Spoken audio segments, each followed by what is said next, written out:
Assalamu alaikum student mathematics 4024. Welcome to Maths Guru. I hope you all are fine. I am fine too. Alhamdulillah. Number sequence का एक question देख लेते हैं. बड़ा ही basic question है. और इस क्वेश्चन में हमारे पास एक सीक्वेंस है 3, 5, 7, 9, 11. सबसे पहला क्वेश्चन ये है कि ये कौन सी सीक्वेंस है. तो हमने नंबर सीक्वेंस और पैटर्न में देखा था कि ऐसी सीक्वेंस जिसमें डिफरेंस कांस्टेंट होता है. फॉर एग्जांपल ये फर्स्ट टर्म है 3, this is the second term 5, ये थर्ड टर्म है 7, ये फोर्थ टर्म है 9 और ये फिफ्थ टर्म है 11. तो सब में जो है वो टू टू का डिफरेंस चल रहा है. 3 और 5 में भी टू का डिफरेंस है, 5 और 7 में भी टू का डिफरेंस है, 7 और 9 में भी टू का डिफरेंस है और 9 और 11 में भी टू का ही डिफरेंस है. तो ऐसी सीक्वेंस जिसमें डिफरेंस कांस्टेंट होता है लीनियर सीक्वेंस कहलाती है.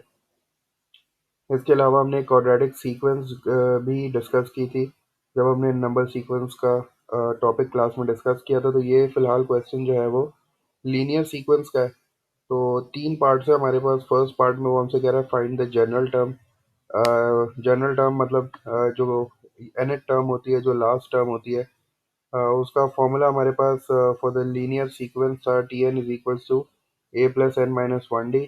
तो इसी फॉर्मूले को यूज़ करके हम अपनी जनरल टर्म निकालेंगे. उसके लिए हमारे पास जो है कुछ वेरिएबल्स होते हैं जैसे कि ए है. तो a is always the first term of the sequence. तो हमारे पास यह फर्स्ट टर्म 3 है, तो ए की वैल्यू 3 हो गई.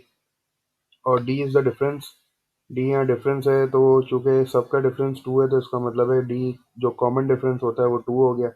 और जब हम जनरल टर्म का फॉर्मूला बना रहे होते हैं या हम जनरल टर्म फाइंड आउट कर रहे होते हैं तो हम एन की जगह पे एन ही रखते हैं. तो t n is equals to a की जगह पे 3 आ गया, प्लस का sign as it is, n minus one as it is आ जाएगा ब्रैकेट में, और डी की जगह पे मैंने 2 लिख दिया. अब ये ब्रैकेट के बाहर 2 है तो इसका मतलब है ये 2 जो है वो एन से भी मल्टीप्लाई होगा और ये 2 माइनस वन से भी मल्टीप्लाई होगा. तो t n is equals to 3 as it is आ गया, प्लस जब ये 2 एन से मल्टीप्लाई होगा तो दिस विल बी 2 एन. और ये 2 जब माइनस वन से मल्टीप्लाई होगा तो ये माइनस 2 हो जाएगा. ये 2 एन है, पॉजिटिव का 2 एन है तो ये मैंने इसको स्टार्ट में लिख दिया. और ये पॉजिटिव का 3 है और ये नेगेटिव का 2 है. इसका मतलब है 3 में से 2 माइनस करूंगा तो प्लस वन आएगा. तो इसका मतलब है जनरल टर्म जो है ये 2n+1 आ रही है. जनरल टर्म के बहुत यूजेस होते हैं. आप कोई भी टर्म जो है वो निकाल सकते हो बाय यूजिंग जनरल टर्म.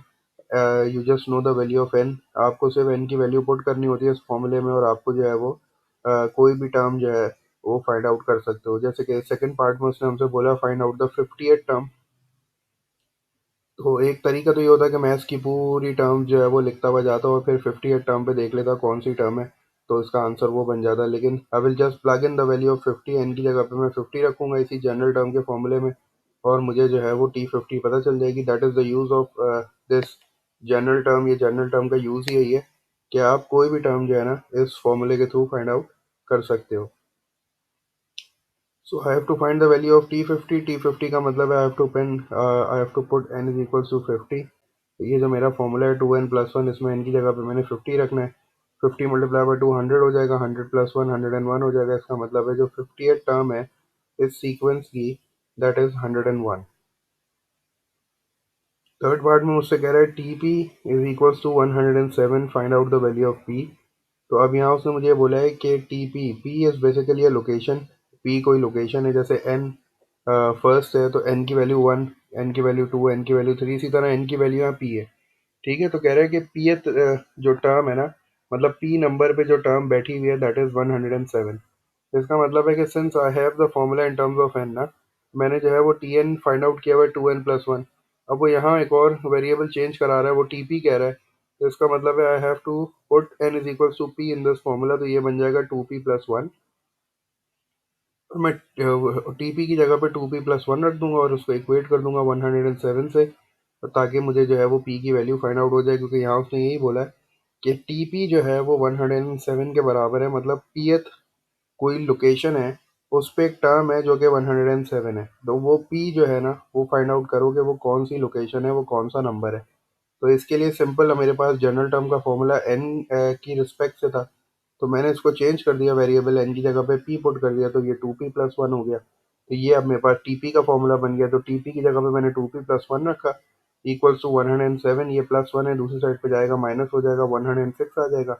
और सिंस मुझे पी की वैल्यू चाहिए तो 2 मल्टीप्लाई हो रहा है, उधर जाके डिवाइड हो जाएगा. तो पी की वैल्यू मेरे पास आ गई 53. क्योंकि 106 को जब मैं 2 से डिवाइड करूंगा तो आई विल गेट 53. इसका मतलब है कि 53 जो टर्म है वो मेरी जो है वो 107 के बराबर होगी।